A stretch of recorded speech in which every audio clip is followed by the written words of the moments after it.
pessoalmente acho que queijo vai bem com tudo. E pelo jeito, não estou sozinha, porque o Brasil é um dos países que mais consome queijo no mundo. Agora, escolher o queijo certo na hora de combinar com vinho é que são elas. E a gente vai começar com o Luiz da faixa azul, que vai fazer um intensivão sobre tipos de queijo que são mão na roda para uma festinha em casa. Luiz, basicamente, o que é um queijo? Então, Vanessa, queijo é um conjunto de alimentos fermentados à base de leite. E qualquer leite de origem, seja ele animal ou vegetal, pode dar origem ao queijo. Lembrando que passa por vários processos até chegar ao queijo.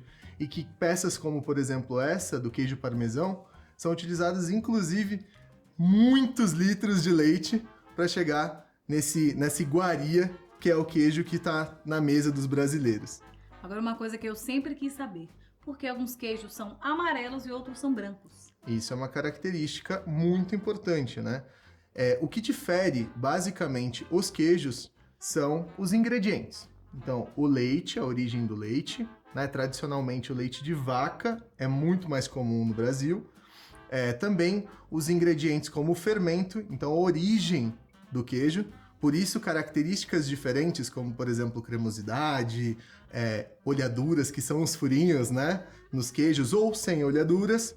E tem também o uso de um pouquinho de corante de urucum nos queijos da família dos amarelos. Luiz, alguns queijos vêm com soro, certo? Certo. São só os frescos? E o que é aquele soro? Então, Vanessa, esse soro, na verdade, ele é super comum em todos os queijos. O soro, ele faz parte do processo. O soro é extraído do leite e lá no início do processo do queijo, a gente divide com a ação do coalho, divide o que é massa de queijo, que vai realmente se tornar o queijo, do que é soro. Só que durante o tempo de maturação e dependendo de cada tipo de queijo, vai ter soro ou vai ter menos soro. Então, por exemplo, esse queijo parmesão aqui lindo, para fazer ele precisa de 100 litros de leite para 7,5 kg de queijo. Imagina Olha quanto só. leite. E imagina o quanto de soro que rendeu. Imagina, se você fizer um cálculozinho bem fácil, 100 menos 7,5, a gente está falando de 92,5 litros de umidade, que a maior parte dela é soro, que vai durante os 12 meses da sua maturação, para o queijo estar pronto, vai sendo liberado. Os queijos frescos, eles não são maturados. Então, por isso, o soro acaba ficando presente na embalagem. Então, no supermercado, quando você vai comprar um queijo, uma ricota, um queijo frescal, geralmente tem até bastante quantidade de soro, que aquele queijo ele tá perdendo essa umidade durante o seu tempo de vida. A gente geralmente chega em casa, descarta o soro quando abre a embalagem. Isso que eu ia perguntar, tem que descartar esse soro? Ele não vai ser usado, tá? Ele não conserva. Não, eu indico descartar e você vai ver que na próprio pote que você vai colocar o queijo, ele vai acabar todo de novo. criando mais soro de novo. Porque é normal, realmente, porque o queijo, ele tá, querendo ou não, ele tá evoluindo e ele tá perdendo a umidade, que é algo que acontece nos queijos maturados. Por isso que os queijos mais maturados, ou curados, como a gente fala, eles são mais duros, secos, porque justamente eles não têm umidade. Eles perdem com o tempo, né? Que interessante. Demais. Agora a gente vai fazer uma brincadeira, tipo um retrato falado dos queijos. Eita, adoro desafios, vamos ver. Eu falo um nome e você fala as características mais marcantes. Tá, vamos lá, deixa eu ver se eu... Vamos lá. Brie. Brie, vamos lá, vou pegar ele aqui. Ó. Então, o Brie, quantas características? 3, tá bom? Tá. Então, primeira, ele tem essa casca aveludada branca, que é o mofo, mas depois a gente fala mais. Ele é cremosinho, olha isso daqui. E ele tem origem francesa. Que interessante. Vou botar o garfinho aqui de novo e vamos lá. Próximo. Emmental. Emmental. O Emmental, de origem suíça, é um dos queijos que faz o fondue, famoso fondue, junto com seu co-irmão Gruyère. E ele tem essas olhaduras que são buraquinhos. os buraquinhos do queijo, que lembra os desenhos de ratinho, lembra o desenho animado? E ele tem mais olhaduras do que o Gruyère, só que menorzinhas. Então vamos pro Gruyère. Eita, o Gruyère, como você pode ver, ele, além de ter uma coloração diferente do Emmental, ele tem essas olhaduras maiores e ele é conhecido como o rei dos queijos. Uau, A gente não tem aqui mais Gouda. Gouda tá aqui. Tá aqui o Gouda, ó. Nossa, Olha que legal. só. O Gouda, primeira característica dele, ele é o queijo mais consumido do mundo. Você acredita, Vanessa? Mais de 40% do consumo mundial de queijo é de Gouda. Segunda característica, na Holanda, que é a sua origem, existem mais de 12 tipos de Gouda e cada um varia de acordo com a sua maturação. Uau. Terceira e última característica, ele lembra bastante o queijo prato, mas eu conto depois. Tá bom. Vamos pro próximo. Parmesão. Parmesão, essa iguaria. Olha que O bonito. parmesão, ele é um queijo que tem DNA brasileiro, porém, DNA brasileiro com origem italiana, e ele é um queijo que ele tem bastante história para contar. Que legal, hein? Gorgonzola. Gorgonzola, eita. Esse daí, primeiro, antes de mais nada, é o famoso amo ou odeio, é o famoso tem cheiro de chulé, e eu vou te dizer mais uma coisa, ele é muito melhor do que as pessoas acham. Olha só, vamos aproveitar que a gente tá falando do gorgonzola. O que são esses pontinhos verdes? Ah, então, esses pontinhos verdes, na verdade, nada mais é do que o mofo. O gorgonzola é da família dos queijos mofados.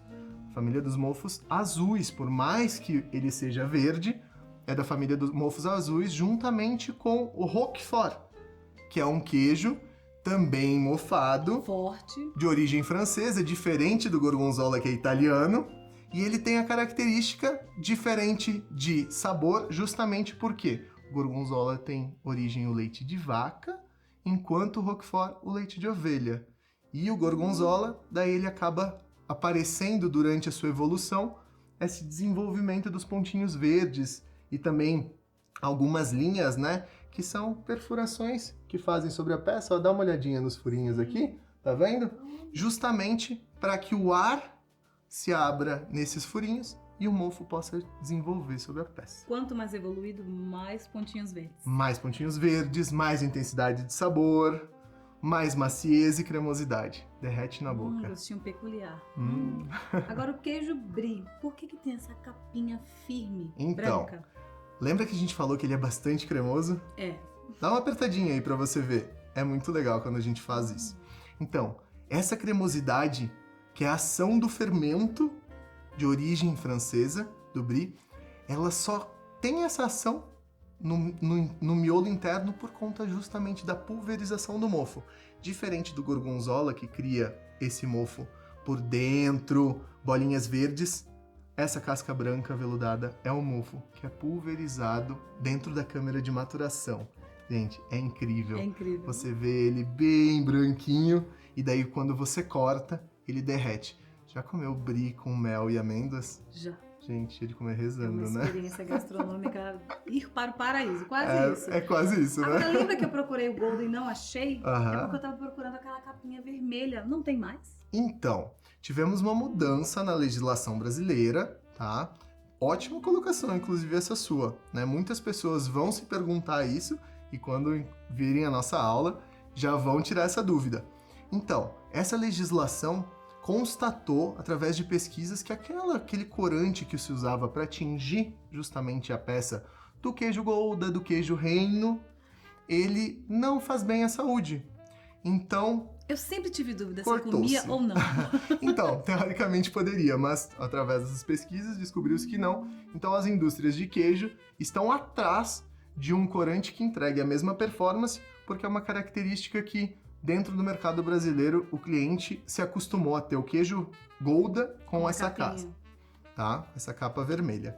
Você falou que o Gruyère e o Emmental têm esses furinhos. Por quê? Ah, isso é muito legal. Primeiro, que esses furinhos, eles são, ó, você pode ver que não existe um padrão dos furinhos. Cada um tem um tamanho, né? Cada um tem um tamanho, local. Por quê? Porque isso é a ação do fermento característico, tanto do fermento do Emmental quanto do Gruyère. Por conta do gás carbônico que o fermento libera, se criam bolhas dentro do queijo, despadronizadas. Tem peças que possuem mais, tem peças que possuem menos. O que difere os dois, realmente, é como a gente falou, o tamanho das olhaduras e a quantidade. O Gruyère tem olhaduras maiores, buracos Sim. maiores, e menos quantidade na peça. E enquanto o Emmental, ele já possui mais olhaduras e em menor tamanho. E tem alguns queijos que são um pouco adocicados. Tem açúcar nesse queijo? Não tem açúcar, não. Assume, tem ou não tem? Então, não. Juro de dedinho que não tem açúcar. Na verdade, assim, o perfil do brasileiro, do consumidor brasileiro, quando o assunto é queijo, é de um queijo mais frutado, mais adocicado. Então, o fermento, ele tem essas características. Todos os fermentos existem... Para cada tipo de queijo, existem vários perfis de sabores, e esses sabores são através dos queijos. Então, por isso que, dependendo da marca, você pode ter um gruyère com um sabor, o outro com outro sabor, porque são perfis. E isso se dá justamente num único ingrediente da fórmula que pode fazer essa diferença, que é o fermento, não é o açúcar. Não é açúcar. Mas é uma dúvida muito, muito pertinente essa do adocicado, porque realmente é uma característica super comum desses queijos, principalmente da família dos amarelos, Emmental, Gouda, né? O gruyère não tem tanto, né? Mas o Emmental e o Gouda, eles já são mais adocicados. Agora a gente vai pro outro lado, que é o lado do salgado. Por que parmesão a gente sabe que tem essa característica de ser bastante salgado e ficam esses cristalzinhos que parecem sal? Bom, primeiro, por que o queijo maturado, né, olhando agora o queijo parmesão, ele é mais salgado? Porque justamente, lembra que a gente falou do soro, da maturação? No processo de maturação, o queijo vai perdendo umidade e ele vai perdendo lactose, que é o açúcar do leite. Então, o que acontece? Quanto mais maturado, mais salgadinho ele vai ser. Mas, isso aqui não é flor de sal, não é sal grosso, não é grão de areia, que muita gente confunde. Na verdade, chama grânulo de tirosina. Grânulo de tirosina. E esses grânulos de tirosina, eles acontecem num processo físico, na verdade, do queijo. Durante a maturação, a partir do 6º mês de maturação, os queijos de grano duro, que chama, então, com os grãozinhos bem pequenos, com quase nada de soro. É firme, muito firme. Por conta da maturação. Eles acabam criando esses grânulos por conta de um processo que é a quebra das proteínas. Olha que engraçado. É super natural também. Então, as proteínas se quebram durante a maturação, a partir do 6º mês, e daí vão se formando. Então, quanto mais maturado o queijo mais grânulos aparecem. E sabe essa sensação de prazer, de felicidade que dá quando você degusta um queijo como esse parmesão faixa azul? Sabe, né? Vontade de comer mais e mais. Então, justamente se dá porque, assim como o chocolate, o vinho, o parmesão, através dos grânulos de tirosina, ele libera a serotonina, que é o hormônio da felicidade. Então, por isso que, justamente, quando a gente começa a mastigar o parmesão, a gente já fica feliz. Uma sensação de prazer muito gostosa. Antidepressivo também, viu? Então, calma lá, senão as pessoas vão comer demais. Não, mas essa é a ideia. E bebendo um bom vinho, né? Sempre. E quais são as principais categorias de queijos, em termos de processo de fabricação? Nossa, então, no mercado brasileiro, a gente tem algumas categorias, tá? Então eu vou dizer uns nomes e vou te dar alguns exemplos mais comuns. Então começamos nos queijos frescos, que a gente falou, aqueles com mais soro, né? Os queijos frescos existem mais popularmente a ricota e o queijo Minas Frescal, tá? Depois a gente vai para a família dos queijos cremosos. Eu adoro cream cheese, cottage, requeijão, cottage, exatamente, mascarpone, tá? Essa é a família dos queijos cremosos.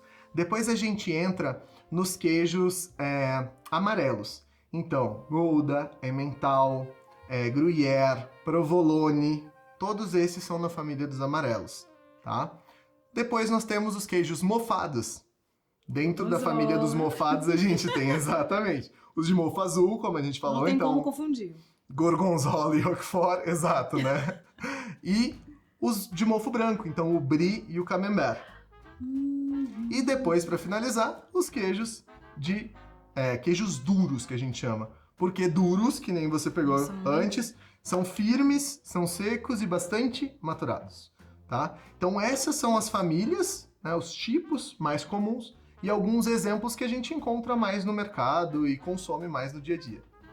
Essa pergunta eu tenho certeza que todo mundo quer saber. como guardar queijo em casa? Eita, uma ótima pergunta, porque a gente tem vários tipos de queijos e cada um precisa ser armazenado de uma maneira, a embalagem diferente, certo? Então, se você pegar os queijos amarelos, por exemplo, eles podem ser apenas com filme plástico, bem fechadinhos num pote, Tupperware, enfim, um pote fechado. Queijo gorgonzola, ele precisa estar em papel alumínio, tá? Justamente por conta do contato com luz. Então precisa ser vedado em papel alumínio e também tampadinho num pote. Queijo brie, ele também somente em filme plástico. Lembrando que os 2 melhores lugares, dica infalível, hein? Para armazenar dentro da geladeira são a porta e a gaveta de legumes. Por quê? Justamente porque são os lugares que têm a temperatura mais amena, por causa da troca de calor da porta e porque está bem longe a gaveta de legumes, está lá embaixo, bem longe do motor da geladeira, onde solta o vento seco e gelado. E congelar queijo? Pode? Jamais. Não, congelar queijo, assim como qualquer outro alimento, você perde a qualidade. Justamente o gorgonzola é um dos que é mais congelado. Os restaurantes acabam congelando bastante gorgonzola e usam em molho, porque se for usar em outra coisa, perde todas as características, ele começa a esfarelar. Além de, no congelamento, praticamente você inibe a ação tanto de maturação dos queijos, quanto de evolução dos mofos, né? Então, o próprio gorgonzola congelado, ele fica marrom, ele deixa de ser verde. Aí você volta, na hora de descongelar, que já é errado, ele vai começando a voltar a ser verde, porque ele está respirando novamente. E no serviço tem alguma dica?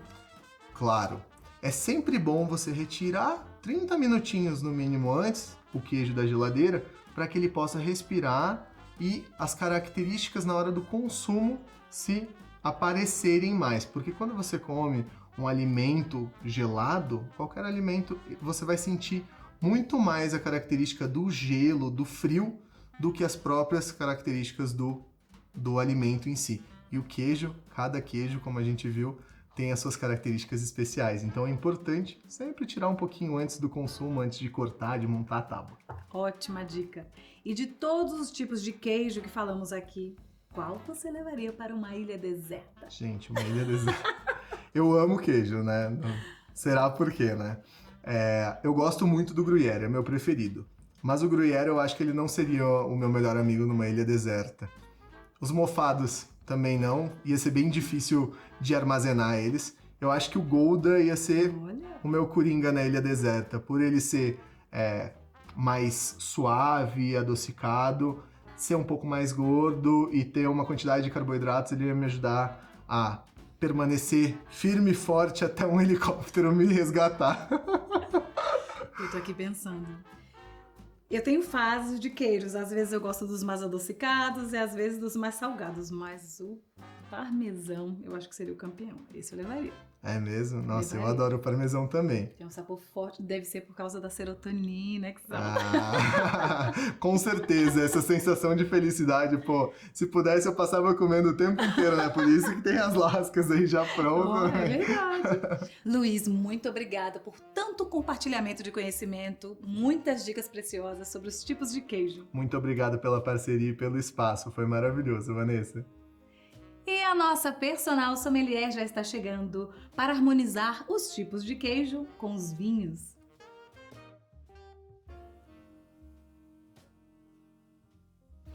Assim como o vinho, o queijo tem uma rica tradição de sabores e histórias. Isso faz com que a harmonização entre eles seja mais fácil ou mais difícil. Na verdade, faz com que ela seja desafiadora de várias formas, porque a gente tem uma infinidade de tipos de vinho, de estilos, e uma infinidade de tipos de queijo, certo? Então a gente tem muitas combinações diferentes para testar. E isso é um desafio prazeroso, na verdade. Rafa, queijos harmonizam com qual tipo de vinho? Não existe uma regra específica para a harmonização. Uma dica muito legal é você harmonizar a intensidade do queijo com a intensidade do vinho. Então, o seu queijo tem um sabor muito intenso, você vai procurar um vinho com esse sabor mais intenso. Seu vinho é leve, o seu queijo tem que ser um queijo delicado, você não vai pegar um queijo com sabor muito intenso, por exemplo. E tem sempre um vinho para cada tipo de queijo? Existem vários vinhos para cada tipo de queijo. Essa é a graça do desafio, é testar essas variações das combinações. Mas a gente pode listar aí vários tipos para cada tipo de queijo. Mas existe uma regra geral de harmonização de vinhos e queijos? O melhor é você buscar pela intensidade do queijo e do vinho e harmonizando a intensidade do queijo e a intensidade do vinho. Por exemplo, o queijo parmesão combinaria com qual tipo de vinho? Bom, o queijo parmesão a gente iria no vinho tinto, porque é um queijo com sabor muito intenso, ele tem sal, e isso vai fazer com que essa harmonização seja equivalente em termos de estrutura do queijo e estrutura do vinho. Vamos testar? Vamos. Então, vou servir pra gente. O que eu consumo primeiro, o queijo ou o vinho? Consome primeiro o queijo, faz com que todo o sabor dele passe por sua boca, e aí a gente experimenta o vinho. Esse é o meu predileto.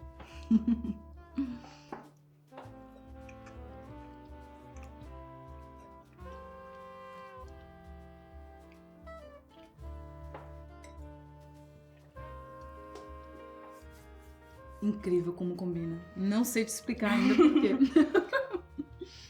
O queijo faz com que o tanino do vinho, que é muito alto nesse caso, se a gente tivesse tomado, por exemplo, só o vinho primeiro, a gente ia sentir um tanino bem acentuado. Esse daqui é um Malbec, por exemplo. Esse vinho teria um tanino bem acentuado, somente ele. Quando a gente come o queijo, ele tem bastante sal. Esse tanino fica mais equilibrado, ele se relaciona aí com a estrutura do queijo e a gente sente o queijo ser ressaltado. A gente viu que ele não ficou tão salgado, por exemplo. Então eles casaram muito bem. E o queijo gorgonzola, que é tão forte, não sei se eu posso dizer tão forte quanto o parmesão, mas ele é forte. Seria essa mesma harmonização? Vamos testar? Bom. Experimenta.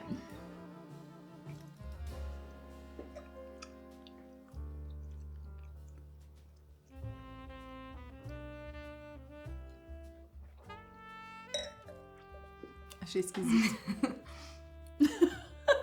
É uma sensação estranha. Por quê? O queijo, a gente pode falar, ele é tão intenso quanto o parmesão, por exemplo. Ele é intenso, só que o sabor dele é diferente por causa dos fungos que são colocados ali no processo da elaboração do queijo, né? Então, dá um sabor muito específico, que é um queijo um pouquinho difícil de harmonizar. Tanto o gorgonzola quanto o roquefort, por exemplo, que tem esse fungo, é mais difícil. Vamos fazer um outro teste. A gente tem aqui um vinho botrytizado, que ele é um vinho doce, por causa do método de elaboração dele. Então, vamos experimentar ele com o gorgonzola pra gente ver se essa experiência fica melhor.